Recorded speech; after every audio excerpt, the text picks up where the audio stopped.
गुढीपाडव्याच्या निमित्तानं आज मराठी नववर्षाचं जल्लोषी आणि उत्साही वातावरणात स्वागत करण्यात आलं। अशावेळी कोल्हापुरातील माळकर कुटुंबियांकडून आज भवानी मंडपाला 25 फूट साखरेच्या माळेचं तोरण बांधण्यात आलं। गेल्या 4 पिढ्यांपासून ही परंपरा सुरू आहे। मराठी नववर्षाचा पहिला दिवस म्हणजे गुढीपाडवा। कोल्हापुरातील माळकर कुटुंबीय दरवर्षी गुढीपाडव्याला ऐतिहासिक भवानी मंडपाला साखरेच्या माळेचं तोरण बांधतात।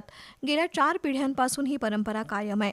कोल्हापूर संस्थानचे छत्रपती राजाराम महाराजांना कन्यारत्न झालं तेव्हा आनंदोत्सव म्हणून रामचंद्र माळकर यांनी विशिष्ट साच्यातील साखरेची 25 फूट लांबीची माळ बनवली।